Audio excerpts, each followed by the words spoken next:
Somewhere on the floor of the North Atlantic, in the summer of 1981, a sonar array towed behind a research ship called the Gyre passed within 1.5 miles of the Titanic's stern. Nobody on board knew it. The screen showed nothing but seafloor. The ship sailed on, the expedition ended, and the wreck stayed exactly where it had been for 69 years, alone, unlit, and unfound. That near miss wasn't an accident of bad luck. It was the pattern. For 73 years, the Titanic sat under 12,500 feet of water, while some of the most determined, and in a few cases the strangest, people on Earth tried everything they could think of to reach it. Divers who never got wet. A monkey who was supposed to point at a map. A drilling ship that broke in half. And, eventually, a secret Navy operation that had almost nothing to do with the Titanic at all. This is the story of everyone who searched before Robert Ballard found it, and why they all failed. The search began almost immediately. Within weeks of the sinking, while survivors were still testifying before the U.S. Senate inquiry, newspapers were already printing proposals to raise the ship.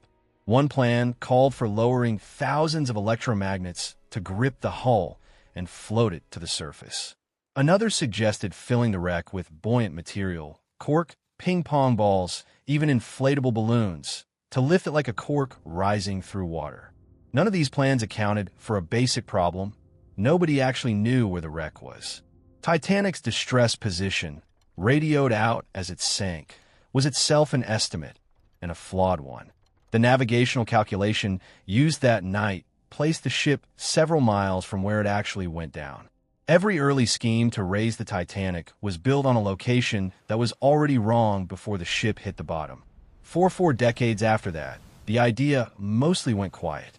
2 world wars and a global depression left little appetite or money for chasing a shipwreck 2.5 miles down in an era when submarines could barely operate below a few hundred feet, let alone film or recover anything.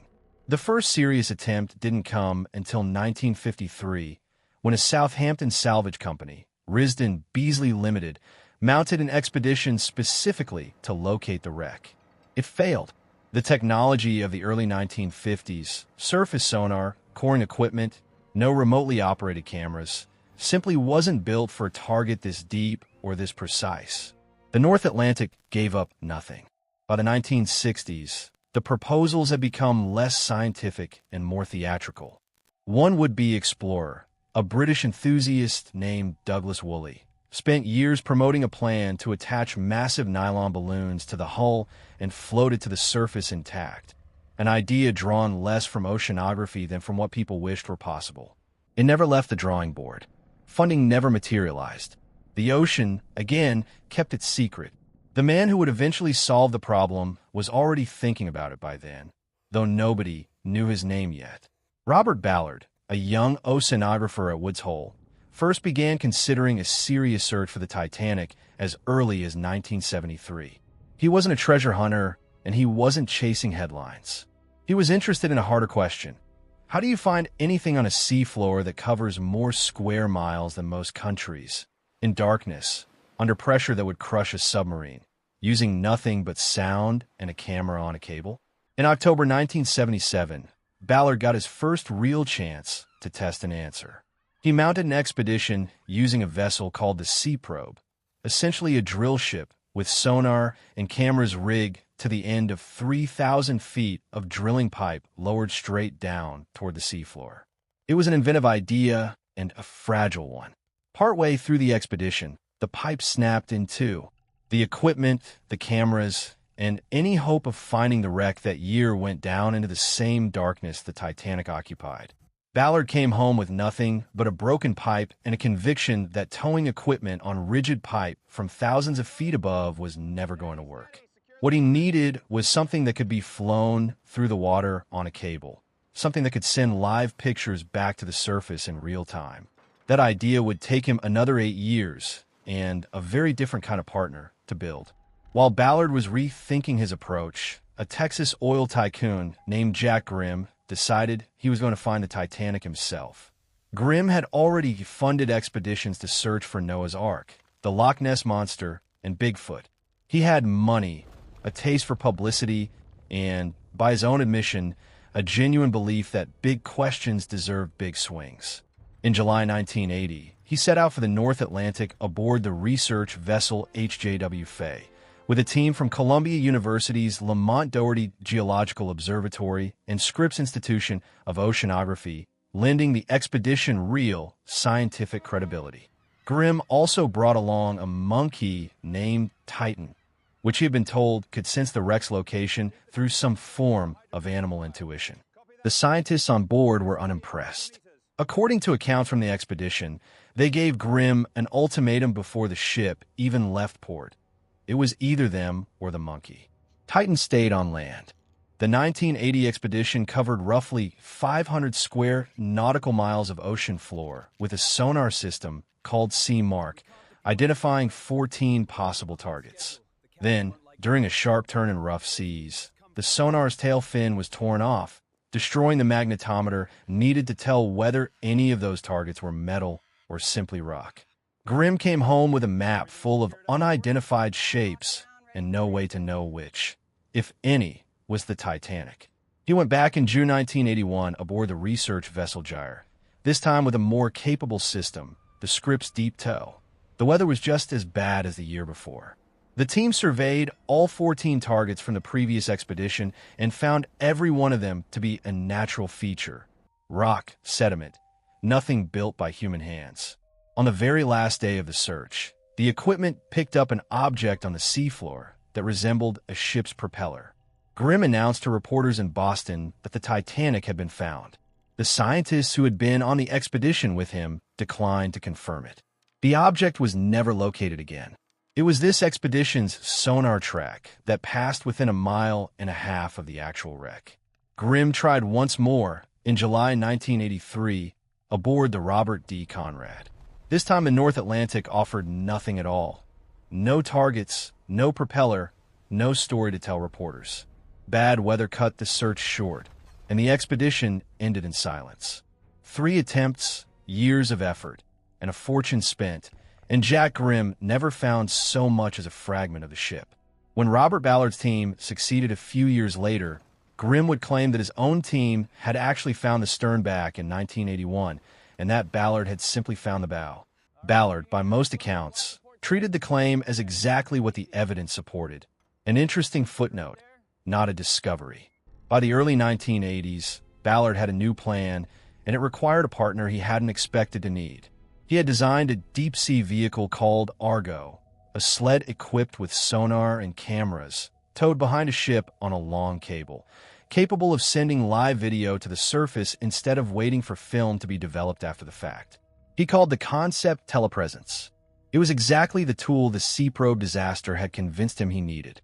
But building and operating it required funding that Woods Hole alone couldn't provide, and pitching, "Give me money to search for a sunken ocean liner," hadn't gotten him very far. In 1982, Ballard approached the U.S. Navy with a different kind of offer. He knew the Navy had 2 nuclear submarines it badly wanted to locate and assess. The USS Thresher, lost with all hands in 1963, and the USS Scorpion, lost in 1968. Both wrecks sat on the Atlantic floor, their locations only roughly known, their nuclear reactors a subject of ongoing concern. The Navy had no particular interest in funding a hunt for a 90-year-old ocean liner.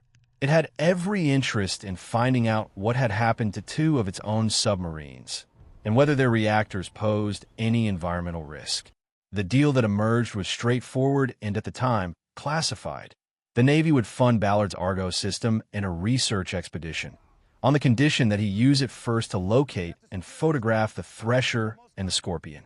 Only after that work was done, and only with whatever time was left over, could Ballard go looking for the Titanic. The public story, when there was one at all, was that Ballard was heading out on an oceanographic research trip. The real mission, for most of it, was Cold War reconnaissance. Ballard surveyed the Thresher in 1984 and returned to map the Scorpion in 1985. Both submarines, it turned out, had imploded under pressure as they sank, scattering debris across miles of seafloor, a wide, unmistakable trail leading straight back to each hull. It was an observation that would matter more than anyone expected. If a submarine that broke apart under pressure left a debris trail wide enough to find with a camera sled, then a passenger liner that had also broken apart on its way down might have left one too. A target far larger and easier to spot than the hull itself. By the time the submarine work was finished, Ballard had 12 days left before the expedition had to end. He joined forces with Jean-Louis Michel and a team from IFREMER, the French National Oceanographic Institute, who had already spent 38 days that summer searching for the Titanic with a side-scan sonar system aboard the French vessel Le Suroit, without success. Ballard transferred to the American research vessel, NOR, and made a decision that broke with everything the earlier searches, including Grimm's, had tried. Instead of scanning the seafloor for the shape of a hull, he would tow Argo back and forth, low over the bottom, and search for the debris field the way he'd found the submarines, sweeping wide, looking for the scatter, not the ship. 4 days, the team stood watch in shifts around a bank of monitors 2.5 miles above the seafloor, watching nothing but sediment and empty ocean. Just before 1 a.m. on September 1st, 1985, that changed. A debris field appeared on the screen, an object with lines too regular to be a rock, too large to be sediment. Minutes later, the shape resolved into something unmistakable, a boiler, identical to photographs of Titanic's boilers taken before it ever left Belfast. 73 years after the ship went down, the wreck of the Titanic had finally been found. Not by a fortune-teller's monkey, not by a Texas oilman sonar, but by a research team that had spent most of its expedition looking for something else entirely. There are 3 things worth carrying away from 73 years of failure. The first is how close some of the wrong answers came to being right. Grimm's sonar passed within 1.5 miles of the wreck in 1981. His equipment in 1980 crossed almost directly over the stern section without the instruments needed to know it. Being in the right place was never the hardest part of this search. Knowing what you were looking at with the right technology was. The second is that the tool, which finally worked, wasn't designed for the Titanic at all. Argo existed because the U.S. Navy wanted answers about 2 lost submarines, not because anyone was funding a shipwreck hunt for its own sake. The most famous discovery in the history of underwater archaeology happened as a byproduct of a classified military assessment, a detail that stayed out of the headlines for years after the boiler first appeared on that screen. The third is simpler. 73 years is a long time for anything to stay hidden. Storms, sonar, oil money, a monkey named Titan, and a broken drilling pipe all failed to reach the Titanic. What finally worked was patience, a lesson learned from a submarine wreck nobody was looking for, and 12 days that almost weren't enough.